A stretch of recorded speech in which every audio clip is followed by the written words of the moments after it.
మరి ఆ వైఎస్ఆర్ మీద కుట్రలు కుతంత్రాలు చేసిన ఆయన శత్రువులతో పసుపు చీర కట్టుకొని వారి ఇళ్లకు వెళ్ళి వారికి మోకరిల్లి వారి కుట్రలో భాగమవుతూ వారి స్క్రిప్టుల్లో వారు చెప్పినది మక్కి టు మక్కి చదివి వినిపిస్తూ కుట్రల్లో భాగమవుతా ఉన్న వీళ్ళ వైఎస్ఆర్ వారసులు అడుగుతా ఉన్నాను మీ అందరి సమక్షంలో.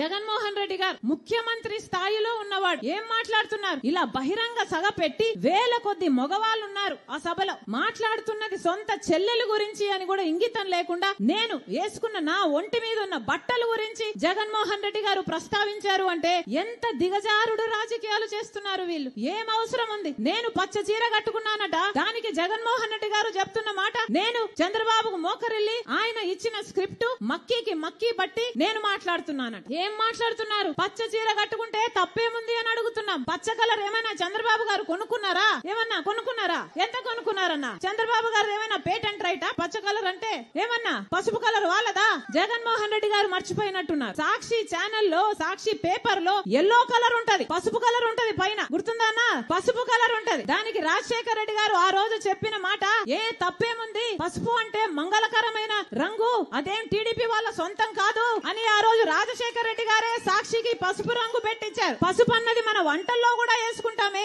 అది టీడీపీ ఎప్పుడు కొనుక్కుందన్నా? వాళ్ళ సొంతమా అది? నేను పసుపు చీర వేసుకున్నానట, దానికి ఒక ముఖ్యమంత్రి హోదాలో ఉన్నవారు ఇన్ని రోజులు సోషల్ మీడియాలో వాళ్ళ వైసీపీ మూకల చేత అయితేనేమి, వాళ్ళ కుక్క బిస్కెట్లు పడేస్తే దానికి ఆశపడ్డే పేడ్ ఆర్టిస్టుల చేత అయితేనేమి సోషల్ మీడియాలో నన్ను దూషించారు, తిట్టారు, అవమానించారు, బెదిరించారు, నానా రకాలుగా అవమానించారు. ఇదంతా సరిపోలేదని ఈ రోజు ముఖ్యమంత్రిగా ఉన్న జగన్మోహన్ రెడ్డి గారు మాట్లాడుతున్నది సొంత చెల్లెల గురించి అని కూడా ఆలోచించకుండా నా ఒంటి మీద ఉన్న బట్టల గురించి ఇంతమంది మగవాళ్ళ మధ్య మాట్లాడుతున్నారు అంటే వీళ్ళకు సభ్యత ఉందా? సంస్కారం ఉందా? ఏం జరుగుతుందన్నా మన రాష్ట్రంలో? ఒక్కసారి ఆలోచన చేయాల్సిన అవసరం లేదా?